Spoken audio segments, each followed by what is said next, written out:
Mesdames et messieurs, je suis ravie d'entamer aujourd'hui cette chaire et de vous présenter ce premier cours. Alors, une fois n'est pas coutume, la leçon inaugurale aura lieu aujourd'hui à 18h, tout à l'heure. Donc, on commence par un premier cours qui va porter sur la manière dont on construit les preuves scientifiques en matière de relation entre l'alimentation, la nutrition plus largement, et la santé. Donc, je suis Mathilde Touvier, je dirige l'équipe de recherche en épidémiologie nutritionnelle. Donc, nous sommes situés sur le campus de l'hôpital Avicenne à Bobigny. Et c'est une équipe de recherche à la fois INSERM, INRAE, Université Sorbonne Paris-Nord, Université Paris-Cité et Conservatoire national des arts et métiers. Alors, je vous expliquerai un petit peu mieux tout cela ce soir lors de la leçon inaugurale, mais en France, nous avons ce que l'on appelle le Programme national nutrition santé, le PNNS. Vous connaissez très certainement certaines de ses recommandations, comme le fait de consommer au moins 5 portions de fruits et légumes par jour. Il en existe beaucoup d'autres. Et ces recommandations que l'on a pu établir et toute la politique nutritionnelle de santé publique qui va avec provient des connaissances que nous avons accumulées en matière de recherche, notamment épidémiologique, mais aussi expérimentale, toxicologique.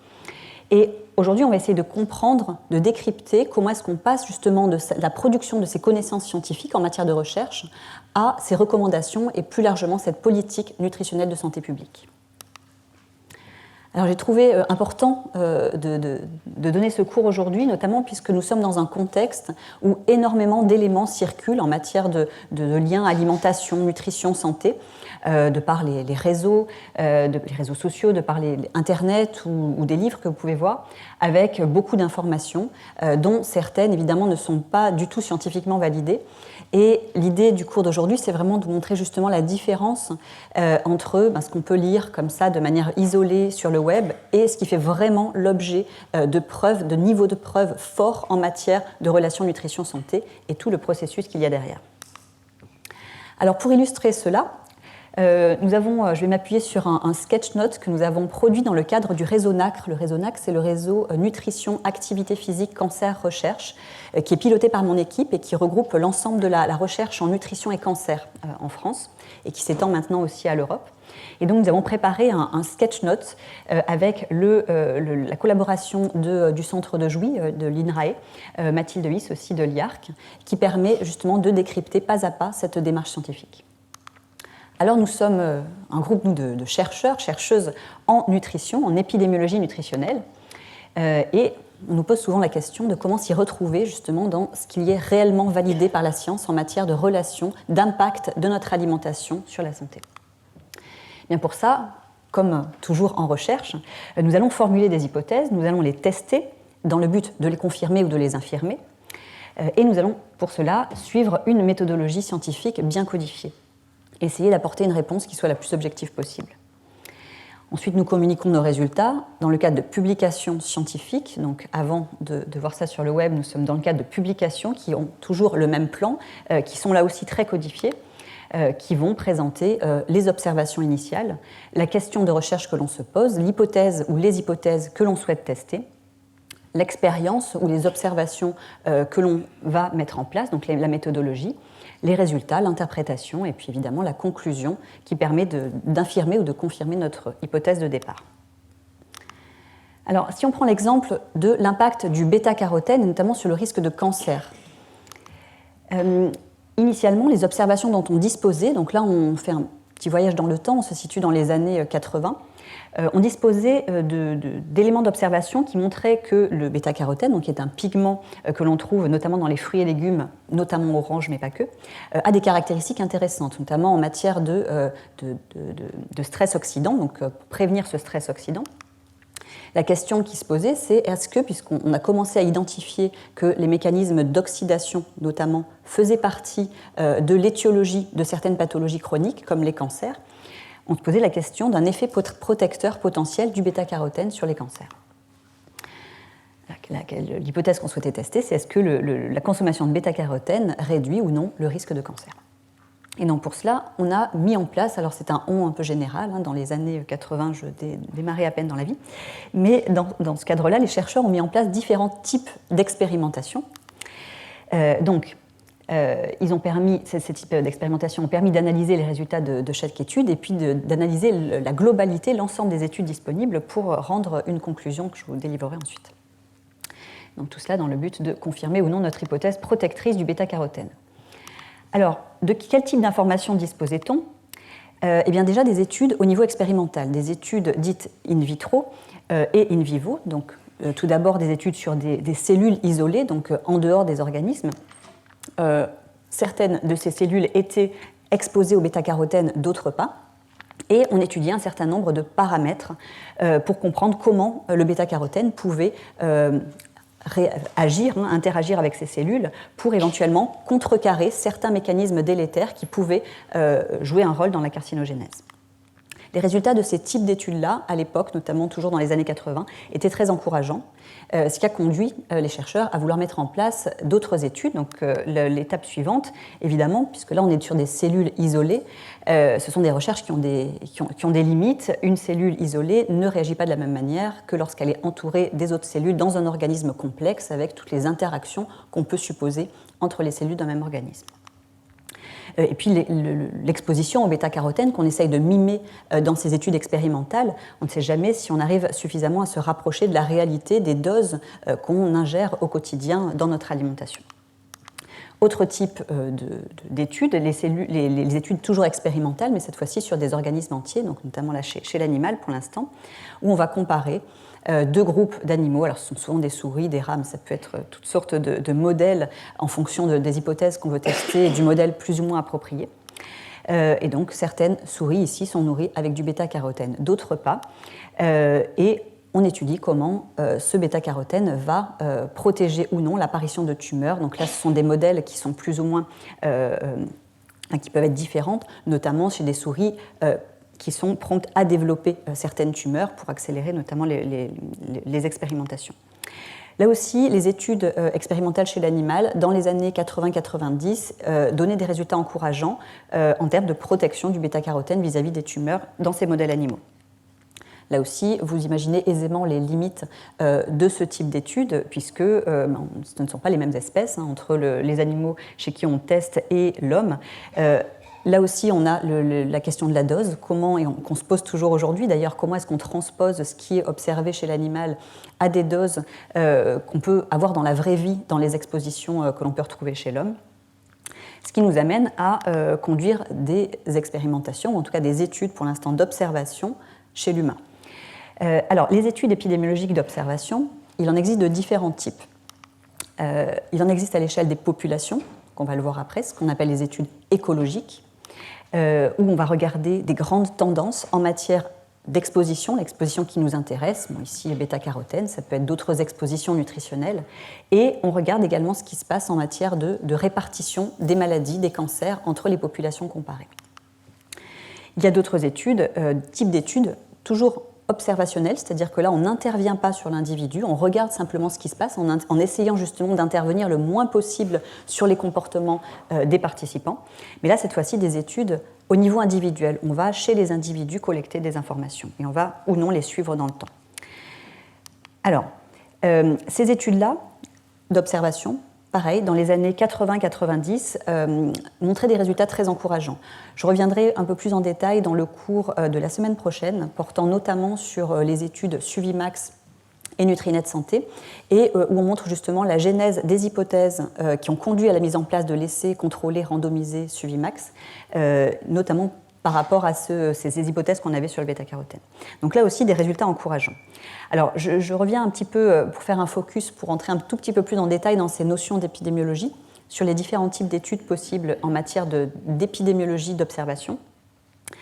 J'évoquais donc les études écologiques. Donc, les études écologiques, le concept est simple, on ne collecte pas d'informations au niveau de l'individu, on reste au niveau des populations. Notre objectif est vraiment d'essayer de déterminer les variations, l'occurrence d'une maladie. Ici, ça peut être certains types de cancers, ça peut être diabète, maladie cardiovasculaire, donc différents types de maladies. Et on va regarder également, en parallèle, l'évolution soit dans le temps, soit dans l'espace, de l'exposition à laquelle on s'intéresse. Et on va comparer ici, par exemple, les niveaux d'apport en bêta-carotène en moyenne entre un pays donné et un autre pays, par exemple, ou bien les consommations de fibres alimentaires entre l'Europe et l'Asie, par exemple. Donc ça, ce sont des études au niveau de la population qui du coup on peut comprendre aisément.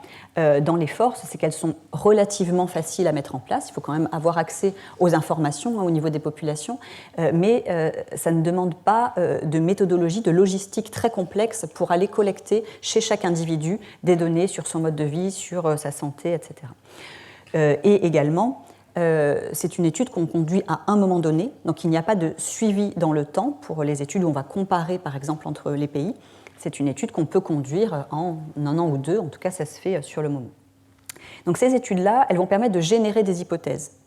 On va observer que, éventuellement, dans les populations qui ont le plus de consommation par tête de fruits et légumes, donc ça peut être aussi observé par des données de vente de fruits et légumes dans les pays, eh bien, il y a moins de cancer. Donc là, on peut se dire, voilà, dans les fruits et légumes, il y a du bêta-carotène. C'est peut-être un des principes actifs. Donc, ça génère une hypothèse qu'on a envie de tester avec des méthodologies plus fines. Puisque si on regarde les limites, en revanche, de ce type d'études, eh bien, c'est qu'il y a un fort risque de ce que l'on appelle un biais de confusion. Ce que l'on observe, ce sont des associations. On n'a en aucun cas, avec ce type d'études, de preuve de la causalité de l'association observée. C'est-à-dire, est-ce que le lien qu'on observe est un lien de cause à effet? Est-ce que c'est parce que les personnes mangent plus de fruits et légumes qu'ils ont moins de cancer? Avec ce type d'études-là, on ne peut pas conclure. Notamment, le biais de confusion, donc je ne sais pas si vous êtes familier avec cette notion. Un facteur de confusion, c'est un facteur qui va agir dans la relation qu'on cherche à étudier. Ici, bêta-carotène cancer. Ça pourrait être la consommation entre la soupe de légumes et le risque de cancer colorectal. Eh bien, s'il y a d'autres facteurs qui sont liés à la fois à notre exposition et à notre maladie, eh bien, il y a une possibilité que en fait, l'association qu'on observe entre notre exposition et notre maladie ne soit pas liée de manière causale à l'exposition, mais soit liée à cet autre facteur. Je vous donne un exemple. Dans l'étude Nutrinet Santé, là aussi je vous en parlerai beaucoup plus en détail dans les autres cours, c'est une grande étude que l'on conduit sur 174 000 adultes à l'heure actuelle dans la population notamment française et qui s'intéresse au comportement alimentaire, aux expositions alimentaires des participants en lien avec tout un ensemble de pathologies possibles. Eh bien, si on regarde dans cette étude-là, donc c'est une étude d'observation, on n'intervient pas sur les comportements, on essaye justement de modifier les choses le moins possible. Si l'on observe la consommation de soupe de légumes dans cette population et le fait et de même de manière plus générale, de fruits et légumes, et le fait d'avoir un cancer colorectal, eh bien, on va avoir une association positive, c'est-à-dire une association directe. Donc, les personnes qui consomment plus de fruits et légumes, plus de soupe de légumes, sont aussi celles qui ont le plus de cancer colorectal. Donc, dit comme ça, évidemment, si on en reste là, on se dit, là, il y a quand même un problème, on est en inadéquation complètement avec ce qu'on raconte avec le Programme national nutrition santé.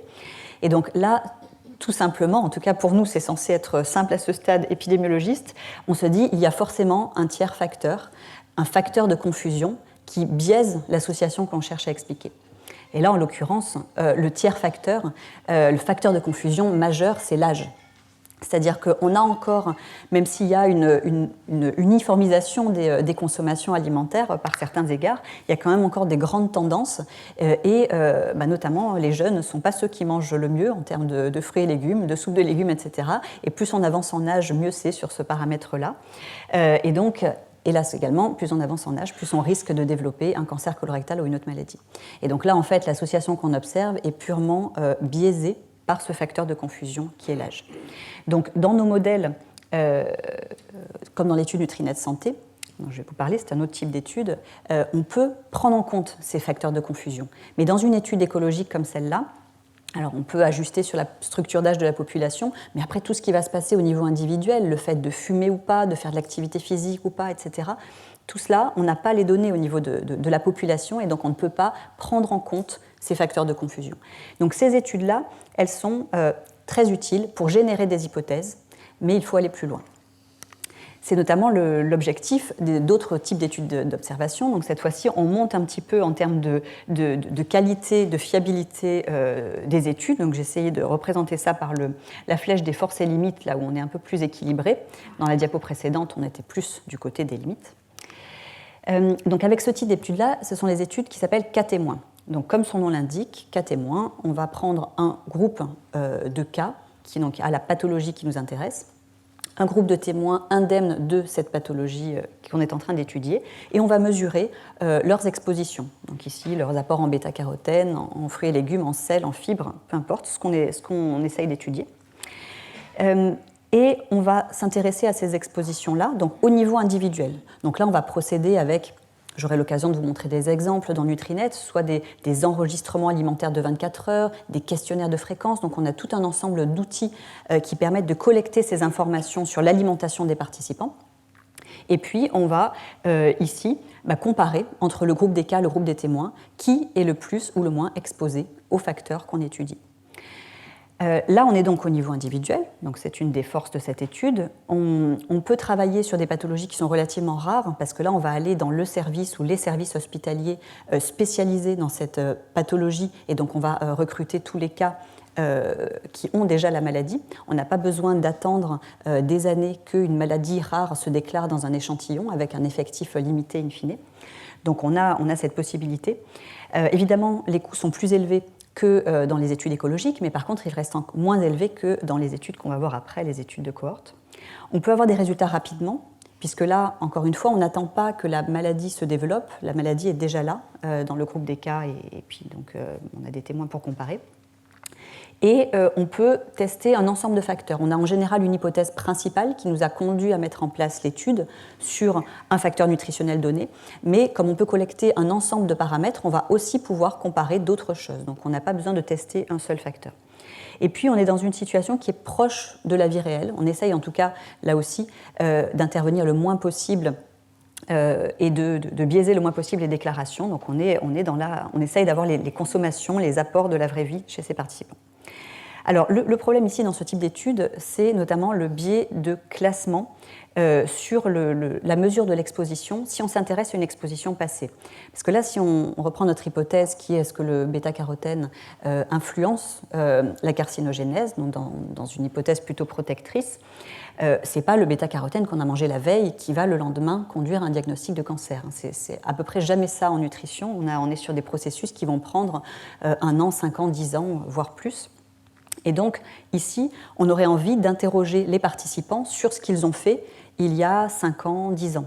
Mais alors, allons nous souvenir de ce qu'on a mangé il y a 5 ans ou 10 ans. On va réussir à avoir les grandes tendances, mais évidemment qu'on aura un biais de mémoire pour arriver à recoller les morceaux de notre histoire alimentaire il y a des années. À l'inverse, il y a aussi des études cas témoins qui s'intéressent à l'exposition en ce moment. Donc là, on ne va pas chercher à, de manière rétrospective, connaître les consommations il y a 5 ans ou 10 ans, et on va demander ce que les personnes mangent en ce moment. Mais là, le problème, vous l'imaginez, c'est le biais de causalité inverse. C'est-à-dire que lorsqu'on prend des personnes qui sont atteintes d'une maladie et puis d'autres indemnes, la manière dont on mange, pendant la maladie notamment, ou même si on est en rémission, n'est peut-être pas la même que celle qu'on mangeait justement avant. Alors pendant la maladie, on peut le comprendre, il peut y avoir du fait des traitements, soit des nausées, soit des goûts, des aversions, des choses qui ont changé. Lorsqu'on est en rémission, il peut y avoir aussi une volonté, par exemple, de prendre plus soin de sa santé. Donc si on mangeait n'importe quoi avant, d'avoir fait des efforts. Et donc en fait, ce qu'on mange là n'est pas représentatif réellement de ce qu'on mangeait avant. Et donc pour établir un lien de cause à effet en mesurant l'alimentation actuelle et en essayant d'en tirer des conclusions sur ce qui s'était passé avant, là aussi, vous imaginez le biais qu'il peut y avoir. Donc on ne peut pas aussi, dans ce type d'études, estimer l'incidence de la maladie si c'est quelque chose qui nous intéressait pour décrire l'incidence de la maladie dans une population, puisque là, c'est nous qui fixons le nombre de cas et le nombre de témoins. On n'aura pas un chiffre sur combien de cas de cette maladie-là apparaissent au bout de 10 ans de suivi chez 2000 personnes, par exemple. Et donc, on est aussi... Même si on est un petit peu mieux en termes de causalité, puisque là, on est au niveau individuel, on peut ajuster, on peut prendre en compte le tabagisme, l'âge, le sexe, etc. chez les participants. Mais n'empêche qu'on reste quand même dans un design d'observation. Donc on n'est quand même pas tout à fait sûr qu'on a réussi à éliminer complètement les facteurs de confusion. Donc ça reste une des limites de cette étude. Donc pour aller encore plus loin, on a ce qu'on appelle les études de cohorte. Alors les études de cohorte, dont Nutrinet Santé par exemple, ce sont des études épidémiologiques, ici aussi d'observation. On essaye toujours d'influencer le moins possible les comportements des personnes que l'on observe. On est au niveau individuel, donc on va collecter tout un ensemble d'informations sur l'alimentation, la santé, le mode de vie, l'histoire personnelle et familiale de pathologies chez les participants. Et on va initialement considérer un groupe d'individus indemnes de la pathologie qui nous intéresse. Donc au départ, tout le monde est en bonne santé. On va mesurer au départ tous ces paramètres d'alimentation, de mode de vie, et on va suivre dans le temps les participants. Suivre dans le temps, ça peut être par des questionnaires, ça peut être par un lien, un chaînage avec les bases de l'assurance maladie, ça peut être tout un ensemble de modalités de suivi, mais en tout cas, on veut savoir au fil du temps quels sont les participants qui vont développer la pathologie qui nous intéresse et ceux qui ne la développeront pas.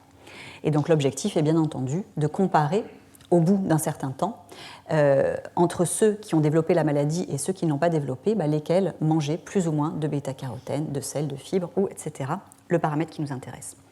Donc là, vous voyez dans les forces, donc vous voyez ici qu'on a encore déplacé le curseur, on est dans des études qui sont vraiment puissantes en termes donc épidémiologiques, notamment puisque là, on a la bonne séquence temporelle. Là, on est sûr qu'au départ, quand on a commencé l'étude, les personnes n'avaient pas la maladie, et qu'elles l'ont développée après. Mais on sait que l'exposition qu'on a mesurée précède bien la maladie. Et donc ça peut paraître basique, mais vous voyez que ce n'est pas du tout dans tous les types d'études, donc dans les cohortes c'est le cas. Et donc ça c'est un des arguments forts en faveur de la causalité. Déjà il y a une possibilité que le facteur soit lié de manière causale, en tout cas il était vraiment là avant l'apparition de la maladie. Pas de biais de mémoire, puisque là on interroge les personnes sur leur alimentation actuelle au moment où on les interroge. Et puis, s'il y a des erreurs de classement, c'est-à-dire erreurs de classement, on n'est pas dans une science exacte, même si on fait ça le jour même, avec des questionnaires qui sont validés, même en utilisant des méthodologies très rigoureuses, c'est quand même toujours difficile de savoir exactement au gramme près ce que l'on a consommé et combien de microgrammes, milligrammes de bêta-carotène par jour on a ingéré. Donc on est quand même toujours dans des erreurs possibles. On fait le mieux qu'on peut, mais il reste des erreurs possibles. Mais l'important ici, c'est que ces erreurs ne soient pas différentielles. Ça veut dire que les erreurs ne seront, s'il y en a, ne seront pas différentes entre ceux qui vont développer la maladie et ceux qui ne vont pas la développer, puisqu'au départ, on ne sait pas qui va la développer ou non. Alors que dans les études cas témoins, le problème est que lorsqu'on a la pathologie, on va parfois, par exemple, avoir tendance à rechercher avec plus d'insistance le facteur de risque possible, et on ne va pas répondre exactement de la même manière que lorsqu'on est témoin. Donc il peut y avoir aussi un biais de classement qui cette fois-ci est différentiel dans les études cas témoins et ici qui est forcément non différentiel puisque on ne sait pas ce qui se passera dans le futur. Alors on peut là aussi explorer plusieurs facteurs de risque, qu'ils soient à la fois protecteurs ou délétères, enfin en tout cas avec des hypothèses dans un sens ou dans l'autre, et puis étudier l'apparition de plusieurs pathologies. Souvent, là aussi, on s'intéresse à certaines pathologies majeures, mais vu qu'on collecte de toute façon l'état de santé au fur et à mesure des participants, on a la possibilité d'explorer des choses qui n'étaient pas forcément l'hypothèse principale. On essaye là aussi d'être le plus proche possible de la vie réelle, et c'est le cas, puisque là, ce n'est pas nous qui donnons des doses de bêta-carotène aux participants, c'est vraiment dans la vraie vie tel que les personnes vont consommer les fruits, légumes et autres sources. Alors, en termes de limites, on a vraiment la complexité logistique et la durée d'étude. Complexité logistique, puisque vous imaginez, ici, ce n'est pas juste à un temps donné qu'on s'intéresse à la consommation alimentaire et à l'état de santé des participants, il faut faire ça pendant de nombreuses années. Et quand on s'intéresse notamment à des pathologies comme les cancers qui vont mettre plusieurs années, voire dizaines d'années à se développer, ce sont des études qui durent longtemps. Et donc évidemment, on n'a pas non plus les résultats tout de suite. Donc il faut là aussi pouvoir, et puis c'est important aussi d'avoir ça en tête pour la recherche, c'est une recherche qui prend du temps. Et il faut pouvoir investir aujourd'hui, d'un point de vue moyen pour la recherche publique et en même temps temps de recherche des chercheurs, pour des choses qui parfois porteront leurs fruits 10 ans, 15 ans ou 20 ans plus tard. Le coût est donc élevé, mais on verra aussi la semaine prochaine avec Nutrinet comment, grâce aux outils digitaux, à Internet, on arrive aujourd'hui à réduire drastiquement les coûts par rapport à ce qu'il y avait dans les années justement 80-90 avec Suvimax par exemple. On a toujours quand même comme limite cette possible confusion résiduelle. Donc là aussi, on collecte le tabagisme, l'activité physique, l'exposition solaire, la prise de médicaments, on collecte beaucoup de choses sur ces participants. On peut ajuster, on peut prendre en compte tout ça dans nos modèles, mais on n'est quand même toujours pas dans un design d'études expérimentales, comme on va le voir juste après, où on va donner une dose de bêta-carotène à un groupe au hasard, et puis à l'autre qui aura un placebo, et comparer ça. On n'est pas dans un design expérimental. Donc on ne peut pas garantir à 100% qu'on a éliminé tous les biais de confusion, mais avec une étude de cohorte bien conduite, on peut quand même les éliminer au maximum. Donc si on reprend le fil conducteur de notre étude, puisque là on a fait une petite parenthèse un peu plus fouillée sur les études d'observation, l'autre angle d'attaque, toujours chez l'humain, c'est de conduire des études d'intervention. Donc là, en fait, finalement, un petit peu comme ce qui se passe chez l'animal, on va conduire une expérimentation réellement en prenant un groupe de volontaires, en répartissant au hasard, et cette étape de randomisation est vraiment importante, en 2 groupes. Alors ça peut être plus complexe comme design, mais on va dire 2 groupes. Un groupe qui va recevoir, ici, donc si on voulait tester le bêta-carotène, on va procéder avec des compléments alimentaires. Hein, donc un groupe qui va recevoir le bêta-carotène et l'autre groupe un placebo. Donc là, c'est un essai randomisé puisqu'on a réparti au hasard les participants. C'est un essai ici en double aveugle puisque ni l'expérimentateur qui va donner régulièrement les comprimés aux participants, ni le participant lui-même ne sait dans quel groupe il est. Donc les comprimés sont exactement les mêmes, même couleur, même forme, etc. De manière à ce qu'il n'y ait pas de biais, là aussi, notamment avec l'expérimentateur qui voudrait, voilà, parce qu'il voit qu'une personne va moins bien, par compassion, lui donner le groupe intervention. Enfin, voilà. On essaye d'être vraiment, qu'il n'y ait aucun biais possible, ni du côté du participant, ni du côté de l'expérimentateur. Donc ça, c'est ce qu'on appelle le double aveugle. Et donc là, lorsqu'on a des résultats par ce type d'étude, c'est un argument fort en faveur de la causalité, puisque là, cette fois-ci, on pense qu'on a toutes les chances de notre côté pour avoir éliminé complètement, notamment ces biais de confusion, du fait de l'étape de randomisation. Donc là, si on reste sur cet exemple bêta-carotène, dans les années 80-90, et là encore, c'est ce qu'on développera la semaine prochaine, c'était pas très concluant. C'est-à-dire qu'il y avait peu de réduction de risque, voire même, dans certaines populations, une augmentation de risque pour certains cancers. Donc si on reprend la même fiche que pour les autres études, pour les essais randomisés, donc on est au niveau individuel, on collecte les informations au niveau individuel, on compare l'incidence d'une pathologie entre 2 groupes d'individus, répartis de manière aléatoire, l'un exposé aux facteurs que l'on souhaite tester, l'autre pas, un placebo. On a bien la séquence temporelle, initialement, on inclut dans l'essai que des personnes qui n'ont pas la pathologie qui nous intéresse. On a une répartition aléatoire des facteurs de confusion possibles. Il n'y a aucune raison, vu qu'on a fait au hasard, qu'il y ait plus de personnes âgées dans un des groupes, qu'il y ait plus de sportifs, de fumeurs, etc. Donc c'est en ça où on a normalement, si la randomisation est bien faite, éliminé les facteurs de confusion. On a une exposition ici qui est parfaitement standardisée, c'est-à-dire que le groupe, chaque personne qui a reçu l'exposition a reçu exactement la même dose. Et on peut étudier, même si là aussi dans un essai randomisé on a une hypothèse principale, on peut quand même étudier l'impact de cette intervention, de ce composé là par exemple, sur plusieurs maladies. Alors, dans les limites, il y a toujours la complexité, puisque là, on est encore un degré au-dessus par rapport à la cohorte. On a non seulement ce suivi dans le temps, la mesure de plein de choses sur les participants, mais en plus, on doit fournir les comprimés ici pendant des années. Vous verrez dans Suvimax, par exemple, c'est 8 ans où tous les jours, les personnes prenaient les capsules. Donc, on est dans une logistique qui est lourde. Le coût est donc élevé. On a des conditions qui sont parfois éloignées de la vie réelle, puisque là, déjà les doses qui sont parfois testées, c'est difficile de les raccrocher parfois à la réalité. Et puis, est-ce que dans la vie réelle, on serait aussi compliant à prendre tous les jours la même dose, même si on les prend par les fruits et légumes, etc., que ce qui est testé ici. Donc on est quand même dans un design vraiment expérimental qui s'éloigne quand même un petit peu de ce qu'on peut trouver dans la réalité. Et puis, un point très important par rapport à ces essais contrôlés randomisés, vous l'imaginez, éthiquement, on peut mettre ça en place uniquement lorsqu'on a une hypothèse d'effet protecteur. On ne peut pas demander à un groupe de participants de venir participer à un essai randomisé en disant bon, alors là, on pense qu'il y a un facteur délétère, vous allez, pas de chance, vous êtes exposé, et puis vous êtes tombé dans le groupe placebo, vous avez de la chance, et puis on compare qui meurt le plus ou qui a le plus de pathologie au bout de 8 ou 10 ans. Donc évidemment, ça c'est quelque chose qui est totalement infaisable, ça ne passerait pas les comités d'éthique, mais de toute façon, on n'aurait pas l'idée de faire ça. Et donc, finalement, on peut tester que la moitié des choses, puisque lorsqu'on s'intéresse notamment aux relations entre alimentation et santé, il y a quand même tout un pan de choses qui vont plutôt dans le sens des hypothèses délétères, et puis voilà, des choses positives, où là, on peut mettre en place ce type d'essai.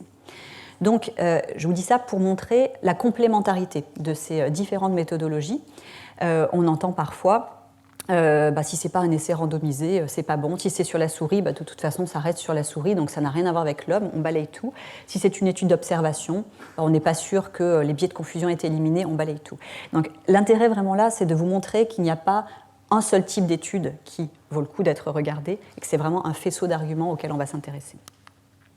Donc on finit notre sketch note, c'est la première partie de l'exposé, toujours sur le bêta-carotène, où là, on a du coup des études expérimentales sur des cellules isolées, des études in vivo chez l'animal, tout cela avec des résultats plutôt concluants, les études d'observation, notamment sur les fruits et légumes, certaines fois sur les apports en bêta-carotène.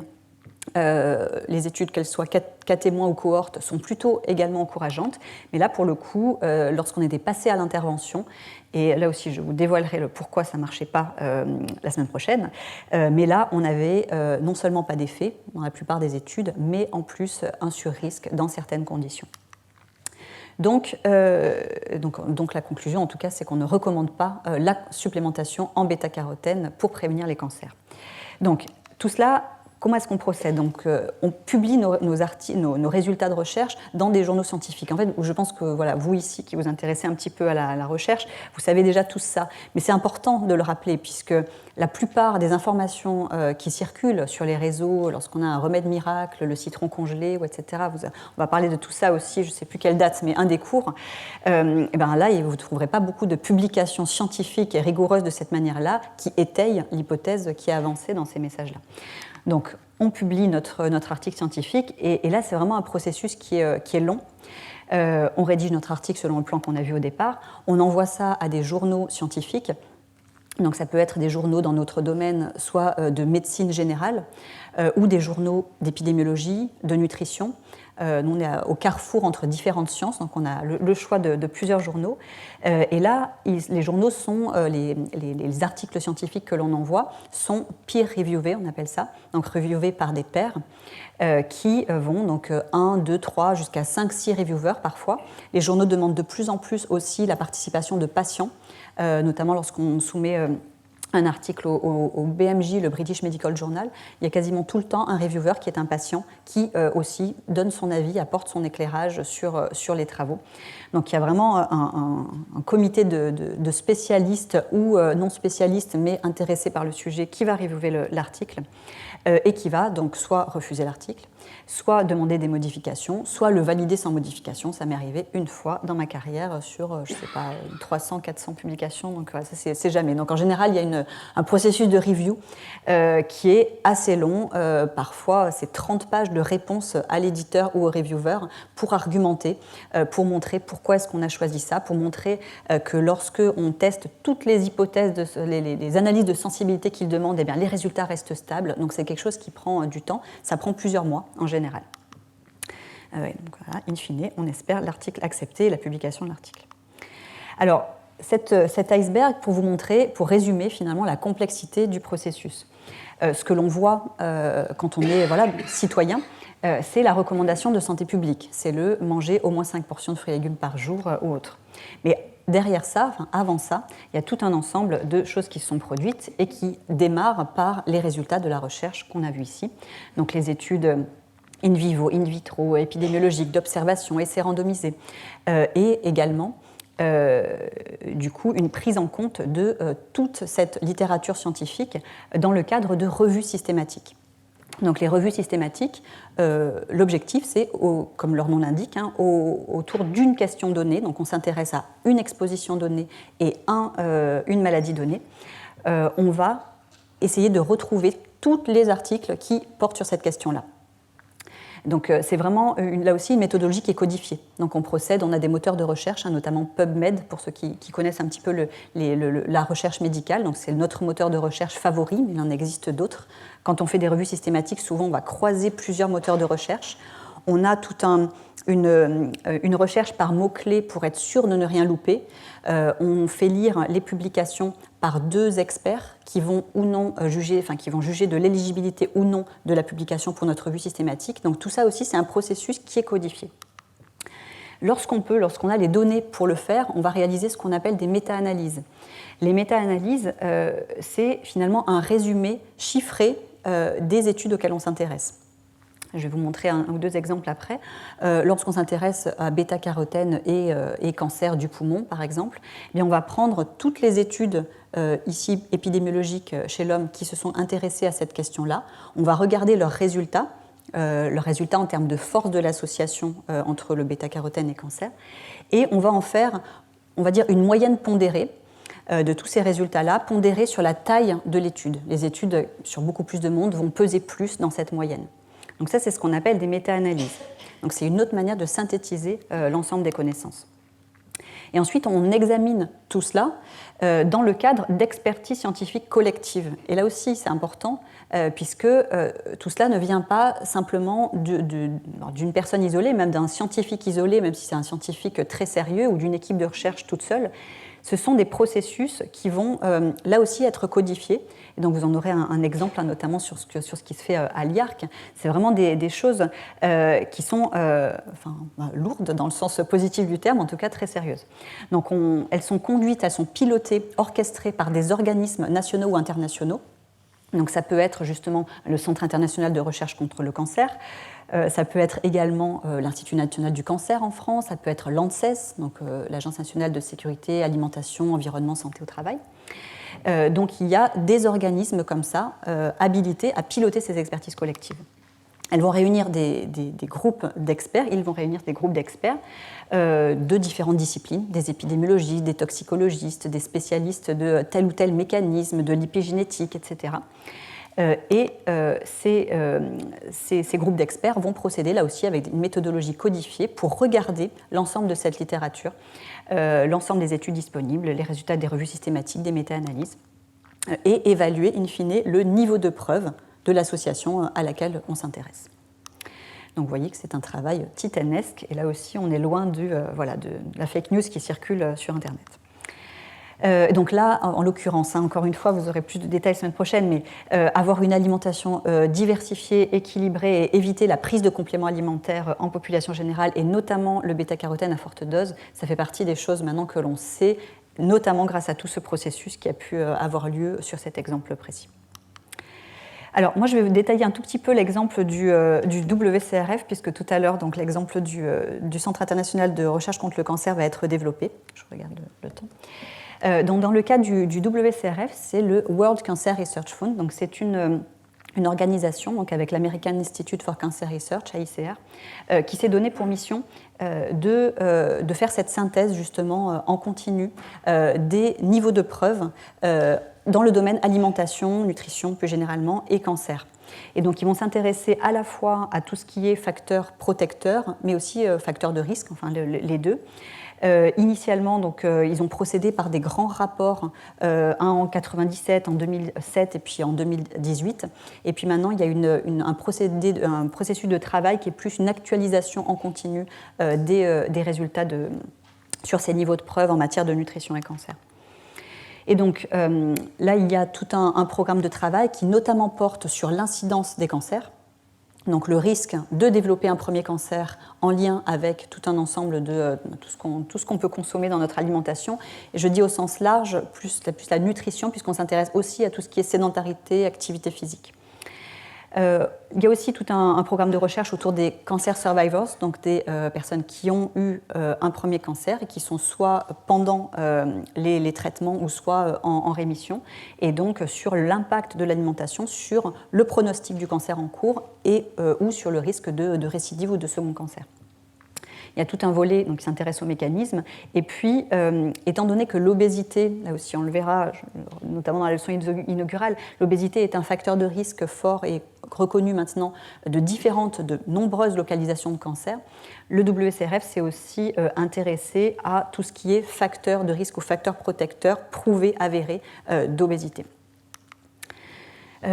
Donc là, si par exemple on regarde l'exemple des aliments complets, donc whole grains, et en lien avec différents types de cancers, pour redévelopper un petit peu, mais sous forme d'exemple, ce que je vous ai expliqué tout à l'heure, on va regarder tout ce qui est études originales.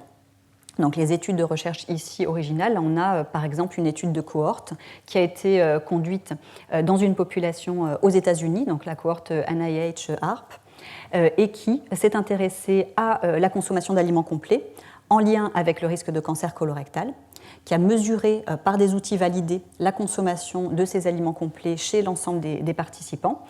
Dans cette publication-là, ils ont partagé la consommation d'aliments complets en quintiles. Donc ça, c'est la distribution des aliments complets dans l'ensemble de la population d'études. Les quintiles, donc on partage en 5 groupes égaux selon le niveau de consommation, allant des plus faibles consommateurs aux plus forts consommateurs. Et on regarde quelle est l'incidence du cancer colorectal dans ces 5 groupes. On compare l'incidence au sein de ces 5 quintiles. Donc la manière dont on lit une étude, ça c'est vraiment une étude très classique dans sa présentation en termes d'épidémiologie, d'études de cohorte.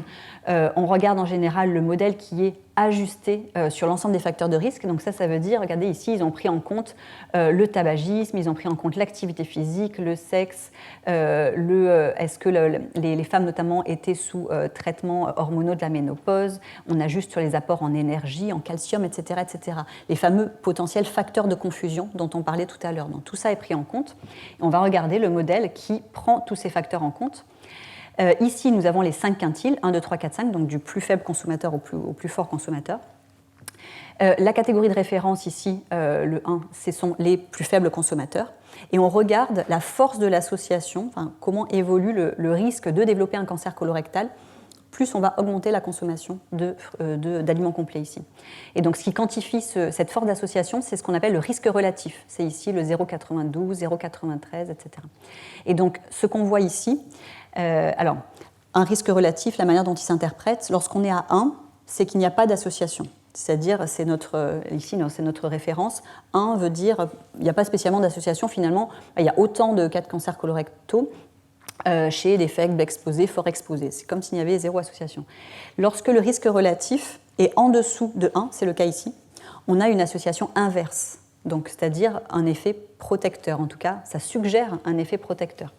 Lorsque le risque relatif est au-dessus de 1, on est dans une association directe, donc ça suggère un effet délétère possible du facteur.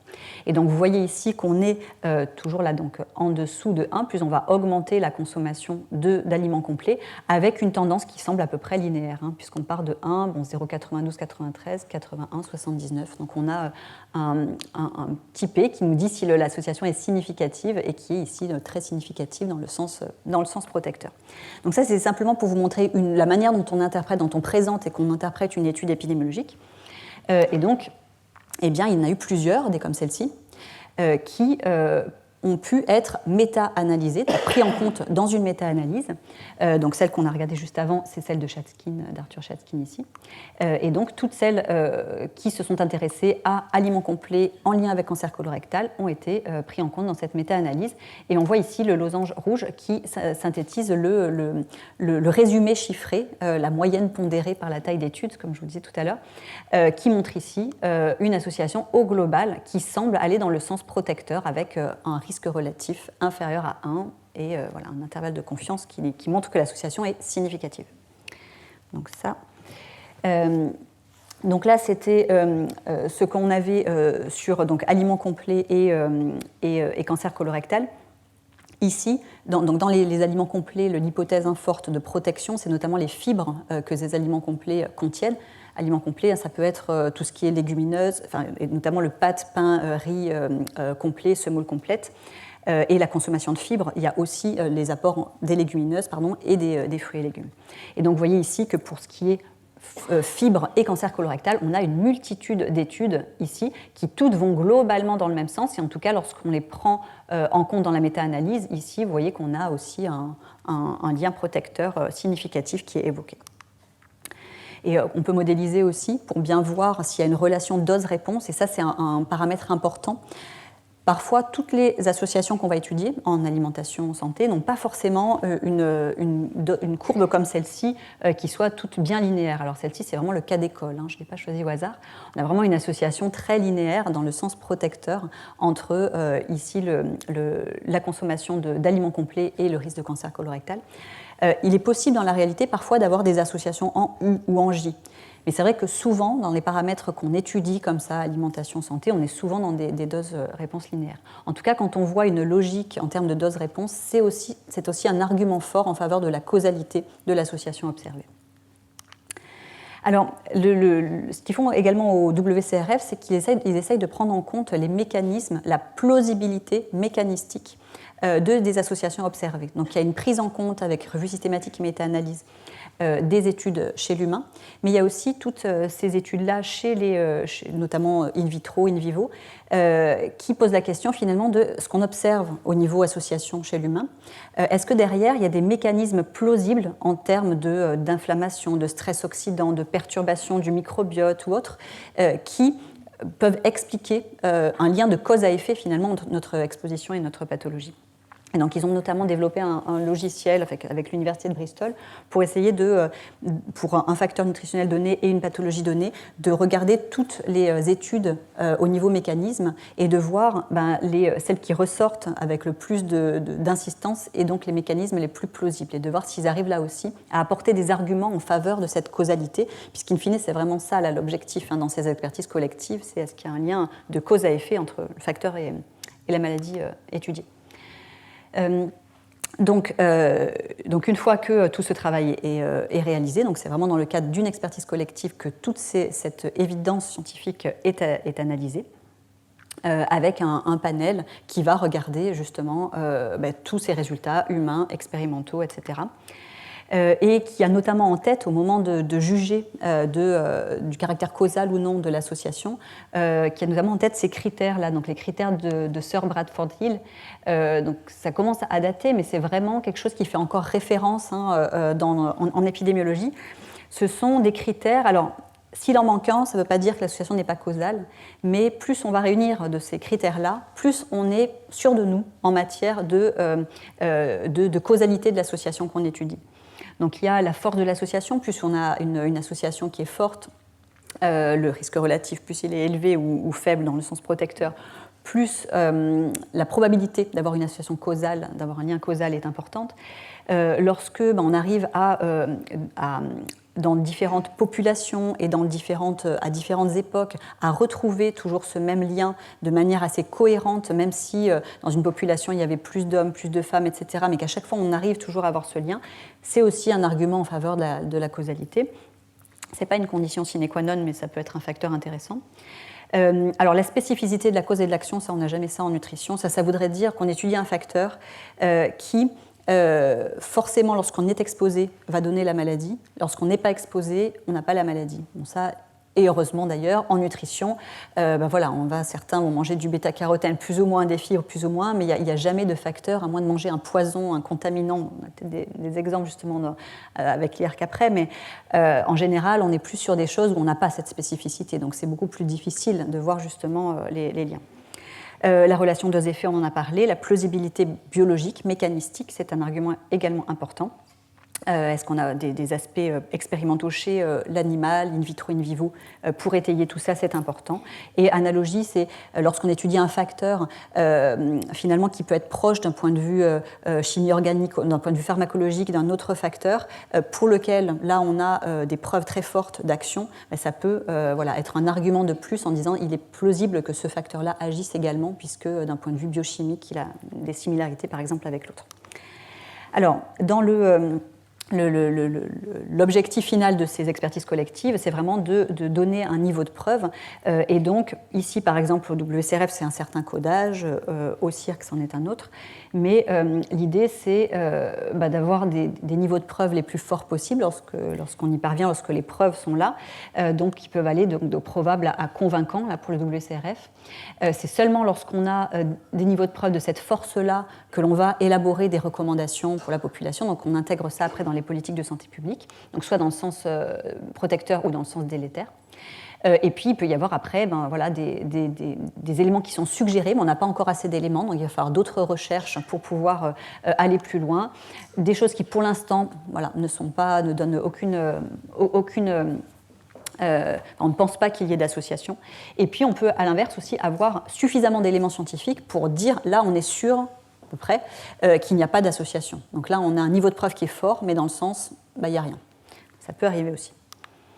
Ne regardez pas le détail, donc tout est aussi disponible en ligne sur le WCRF, mais là, vous voyez, pour tout ce qui est aliments, produits céréaliers complets, légumes, fruits et risque de cancer, on a réussi, donc notamment ici, pour les fibres, à montrer avec un niveau de preuve probable pour les fibres et les aliments complets, un effet protecteur sur le risque de cancer colorectal. Et donc là, on peut maintenant, suite à cette expertise-là, parler en termes de causalité. On peut dire qu'il y a un effet protecteur. Avant, quand on était dans les études d'observation, on pouvait dire qu'il y avait une association qui suggérait un effet protecteur, mais là, on peut aller jusqu'au terme effet.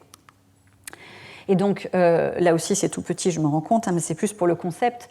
Le WCRF produit ensuite ce genre de matrice, avec ici les localisations de cancer, et ici, en colonne, les facteurs nutritionnels qui ont été étudiés.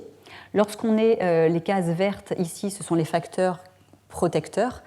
Plus le vert est foncé, plus on a un niveau de preuve convaincant, et puis sinon probable, et voilà.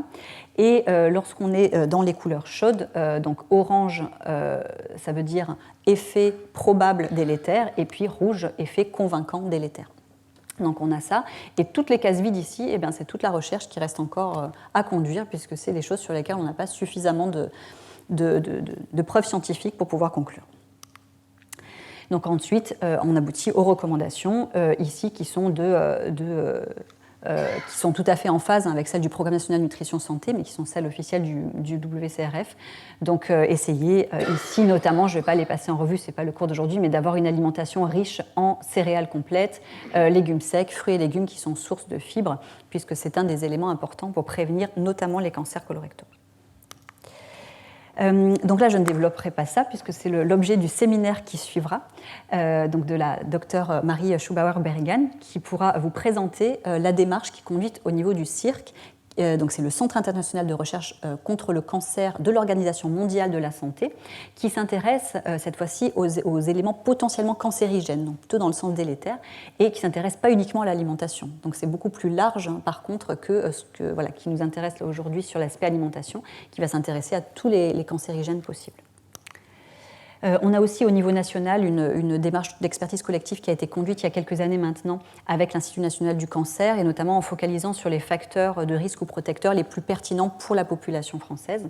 Donc là aussi, vous trouverez toutes les conclusions sur le site de l'INCa, l'Institut national du cancer.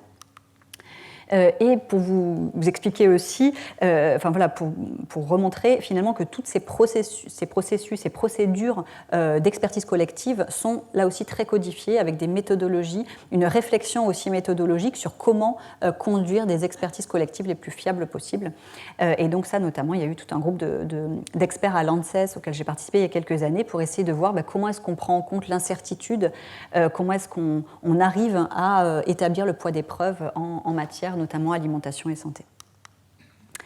Donc une fois qu'on en est à ce niveau-là, on est en capacité de pouvoir produire notamment des éléments pour le public, comme par exemple cette fiche produite par le réseau NACRE, dont je vous parlais au départ, où on va synthétiser pour un facteur donné ici les fibres alimentaires, tout ce qu'on sait, notamment en matière de protection des cancers. Et donc là, le niveau de preuve probable de protection par rapport au cancer colorectal, on retrouve ça ici. Les sources ici de fibres, produits céréaliers complets, légumineuses, fruits et légumes. Le nombre de cas de cancers, notamment colorectaux, attribuable à un manque de consommation de fibres en France à l'heure actuelle. On pourrait éviter 4700 cas de cancers colorectaux par an avec une meilleure consommation de fibres. Et la recommandation qui est au moins 25 grammes de fibres par jour. Donc là, on en est vraiment très loin, puisque vous voyez ici, 87% des Français mangent moins de cette recommandation à l'heure actuelle. Donc voilà pour ces éléments, pareil, que vous retrouvez en ligne. Et pareil, sur les fruits et légumes, on a ici 6804 cancers qu'on pourrait éviter si on mangeait au moins 5 portions de fruits et légumes par jour. 6800 cas par an en France. Une recommandation ici, donc quand on dit 5 portions, une portion, c'est à peu près 80 à 100 grammes. On a ici 58% des adultes, là c'est un chiffre pour les 18-74 ans, qui mangent moins de ces 5 portions-là. Donc vous voyez ici aussi la marge de progression en santé publique qu'on peut avoir. Et là, ça joue à la fois sur les cancers digestifs, mais aussi tout ce qui est des voies aérodigestives supérieures, donc aussi bouche, pharynx, larynx, etc. Également, donc on a des éléments forts en matière de protection vis-à-vis du risque de cancer pour ce qui est des produits laitiers. Et là, cette fois-ci, à raison de 2 par jour. Donc on reviendra notamment dans le cours sur les fake news, sur le fait qu'on ne soit pas sur le au moins 2 portions, parce qu'à plus, il peut y avoir certains risques, mais on est sur le 2 portions. Sachant que là, c'est sur l'adulte, lorsqu'on est chez l'adolescent ou chez les personnes, notamment les femmes à risque de ménopause, etc., enfin en ménopause à risque d'ostéoporose, pardon, on est plus sur du 3 à 4 portions. Donc là aussi, évidemment, les recommandations sont modulées en fonction de la situation physiologique des personnes. Et donc là, quand on dit 2 portions, c'est soit 150 ml de lait ou un yaourt, c'est 125 grammes, la portion standard, ou 30 grammes de fromage, c'est la portion standard également. Et avec là du coup voilà, un petit peu moins, donc 853 cas de cancers colorectaux qui pourraient être évités avec une bonne consommation de produits laitiers chaque année. Pour l'activité physique, on est sur la recommandation des 30 minutes d'activité physique par jour. Donc ça, c'est la recommandation Santé publique France officielle, avec une protection vis-à-vis de nombreuses localisations de cancer, donc cancer du sein avant ou après la ménopause, cancer du côlon, cancer de l'endomètre. Et on complète cette recommandation des 30 minutes par également essayer de limiter la sédentarité, donc se lever toutes les 2 heures, etc. Et pratiquer également des activités de renforcement musculaire, d'assouplissement et d'équilibre. Donc ça, c'est la recommandation plus détaillée. Mais déjà, si on arrivait aux 30 minutes d'activité physique dynamique par jour, c'est quelque chose sur lequel aussi, pareil, vous voyez qu'on est loin dans la population ici, dans la population française. Donc l'alcool, là aussi, on reviendra plus en détail, mais c'est vrai que c'est un des facteurs nutritionnels majeurs de risque de cancer. Vous voyez ici toutes les localisations avec des niveaux de preuve convaincants ou probables, en rouge convaincant, orange probable, d'augmentation de risque de manière causale avérée avec la consommation d'alcool, et ce dès un verre par jour, avec ici les équivalences en termes de quantité d'alcool. Et 8% de tous les cas de cancer en France qui pourraient être évités chaque année en diminuant la consommation d'alcool, qui est, pour Santé publique France à l'heure actuelle, qui est un petit peu frileuse par rapport à ce qu'il faudrait pour la protection des cancers, mais qui est donc pas plus de 2 verres par jour, avec des jours sans consommation, donc ce qui fait qu'au total, dans la semaine, pas plus de 10 verres. Bon, pour le cancer, ça reste encore élevé. Viande rouge et charcuterie, donc ici, donc une augmentation de risque, notamment donc ces cancers colorectal, avec une recommandation maintenant de pas plus de 500 grammes par semaine de viande rouge et 150 grammes de charcuterie. Et ici, donc 5580 nouveaux cas de cancer qui pourraient être évités chaque année en suivant ces recommandations. Et vous voyez ici qu'on est quand même un pays qui consomme pas mal de viande rouge, donc avec 32% pour les viandes rouges et 63% pour les charcuteries d'adultes qui dépassent ces recommandations. Le sel est également reconnu comme facteur de risque de cancer de l'estomac, avec un niveau de preuve probable. Et donc là, le sel, la difficulté, c'est que la salière, c'est vraiment loin d'être le principal vecteur. On trouve c'est surtout dans les aliments transformés. Le pain, lorsqu'il est très salé, est aussi un vecteur important, puisqu'on est fort consommateur de pain en France. Mais c'est surtout dans tout ce qui est produits de snacking, charcuterie, fromage aussi. Et donc là, réduire la consommation, on est à, vous voyez, 79%, presque 80% de la population qui est au-delà des 6 grammes par jour recommandés. Donc c'est vraiment, on est trop fort consommateur de sel. Et puis les compléments alimentaires à base de bêta-carotène dont je vous parlais, à forte dose, on a montré, et on reverra ça en détail, qu'ils augmentaient le risque de cancer à la fois du poumon avec un niveau de preuve fort, et puis on commence à aussi avoir des preuves sur le cancer de l'estomac. Je vous le disais tout à l'heure, vous voyez ici le nombre de localisations de cancer pour lesquelles le surpoids et l'obésité est facteur de risque. C'est vraiment un nombre très important. Et donc ici, la difficulté, c'est qu'on peut faire des recommandations, notamment en matière d'alimentation, d'activité physique, mais l'obésité étant une pathologie multifactorielle, et pas toujours, tout n'est pas entre nos mains. Et donc il y a aussi des déterminants plus génétiques ou des choses sur lesquelles il est plus difficile d'agir. Mais en tout cas, sur les choses sur lesquelles on peut agir, en tout cas, c'est sûr que c'est important. Donc en conclusion, vous voyez que l'établissement de ces niveaux de preuve en matière de nutrition et santé font l'objet de processus scientifiques rigoureux. Aucune étude scientifique à elle seule n'est parfaite. Chaque étude a des forces et des limites qu'on a pu voir. Les essais contrôlés randomisés, eux aussi, ont des limites, même s'ils sont vraiment très robustes et sont des éléments de preuve intéressants. Et ils sont réalisables éthiquement uniquement sur les facteurs protecteurs. Il y a vraiment une complémentarité des différents types d'études qui sont regardées dans le cadre d'un faisceau d'arguments qu'on essaye de réunir en faveur de la causalité du lien qu'on étudie. Et que tout cela est vraiment nécessaire au préalable à la mise en place de politiques ou d'outils de santé publique, de recommandations, d'étiquetage, de politiques de prix, taxation, allégation, etc. Il faut vraiment qu'il y ait eu tout ça avant. Donc, écoutez, je vous donne rendez-vous immédiatement avec le docteur Schubauer-Berrigan pour voir un petit peu comment ça se passe au niveau du Centre international de recherche contre le cancer, de l'OMS, pour la prise en compte, la constitution de ces niveaux de preuve dans le cadre de ce qu'ils appellent les monographies. Je vous donne rendez-vous également pour la leçon inaugurale qui aura lieu tout à l'heure à 18h. Et puis la semaine prochaine, nous aurons l'occasion de regarder avec une notion un petit peu historique dans les coulisses de ces grandes études, la logistique qu'il y a derrière, de ce qu'on a mis en place pour l'étude Suvimax, à Nutrinet Santé plus moderne, et puis en passant par d'autres études également. Et puis Elio Riboli, le professeur Elio Riboli, viendra de l'Imperial College pour nous présenter la cohorte EPIC, donc pour donner un élargissement européen à ce cours sur les cohortes. Voilà, vous retrouverez tout le programme de la chaire sur le site du Collège de France et je vous remercie pour votre attention.